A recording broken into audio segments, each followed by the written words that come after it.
the tackling idea, the loved one shit. You wanna pitch that? Oh, tackling the idea that your loved ones secretly don't believe in the greatness you are aiming to achieve, and channeling that towards your greatness. What were you? How high were you when you wrote that one? Beyond. You were. Okay. I was guessing. Okay, I was guessing. That sounds like an open field question too. I know. That's what I'm saying. It's like it's not really a question. You was looking at some clouds at that point. Oh, I was in the backyard, just sitting there, just like, oh. And it was weird because I got a strange text from family, and how they word shit lets you know, like, wait a minute, there's a little jab in there. Because he was like, the family was like, man, good shit. I seen that little clip from the little pod that you be working on. Just want to commend you on that. And the word little, like, bruh, you see what? Yeah, you good. You good, bro. You good. No, you good. Yeah, you good. It's open floor for everybody in here. Your little girlfriend. Like, what you mean, little? And like, huh? Complete. I'm with you on that. So what we talking about, bro? Like how culpable we're in for even letting that shit fly. Nah, I'm not talking to you. I'm either not talking to you or I'm about to check you. One of the two. But I just sent a text back. I appreciate that little thank you. That's all I texted back. Real shit. And then the conversation, and mind you don't send a text like that at 11:45 at night without you been feeling like you seen the clip and something's making you feel that certain way. Yep. Exactly. Nothing. Has this person ever accomplished anything in their life?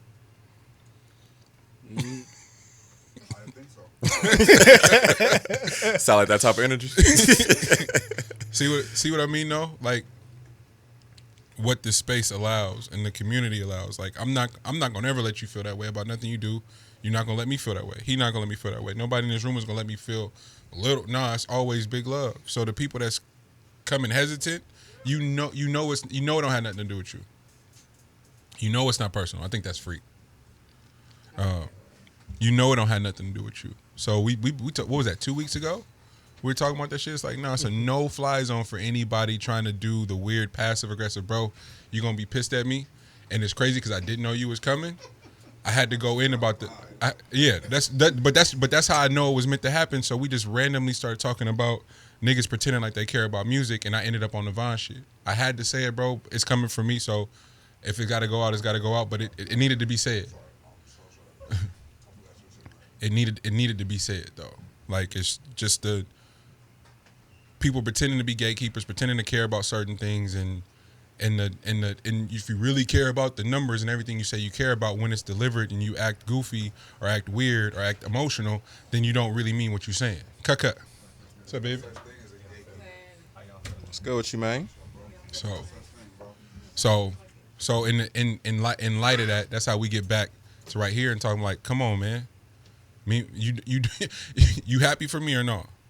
And be wary of that too. And see, the reason I replied like that was after the conversation me and you had on the pod, where you were like, when people ask you, what do you do? And I say, I work at a paint store first and then say film second. Yeah. And that's not how it should be. You can't be a filmmaker on the side, bro. You know how hard this shit is? You can't be an artist on the side, bro. It never turns off. Your wife is bought in. Your daughter identifies you as an artist first. So what I look like telling any other stranger, oh, I do music, kinda. No, nigga, that's all I do. I just tweeted last night, like, a day away from the studio really throw my whole being off. But I'm so grateful for my family, cause I'd be needing to leave this motherfucker, but I don't know how to just leave on my own. And then you go be around Big Love yesterday and see all that, and you're like, oh, I needed that. That just yesterday might have fueled like 5 or 6 songs on its own. But I wouldn't have left without that push. But it's so much a part of me that they get it. Like if I go, yo, I can't go, don't nobody press me on nothing. Money at the lab. Leave that nigga alone. He'll be there. If he could be here, he would be here. So we gotta stop engaging and even allowing a fly zone for people to say, yo little what? Nigga, it's people. You know what people the shows you love, the bag that Joe Rogan just got for doing a podcast. and we trying to do the same thing, and here you are talking about little podcasts, and they're gonna be the first ones on the wave when it go, because it's going, and we've been said that. But the long term commitment to invest in ourselves, like bro, you do the amount of work that you do by yourself. You edit a 3-hour podcast and then make us clips on top of that, bro, and come here and produce and have topics and everything. So don't let nobody dim that light. Hell no. I just tweeted, you gotta let the interest build when you're investing in yourself. Hmm. You gotta let it build. Nobody knows when you can pull that money out. The stock market don't work that way where you just follow the rules. You betting on you. Yep. So let it build. You know when it's lit, when that bag comes. You feel me? That shit is within. Man. How they gonna tell you about what's within?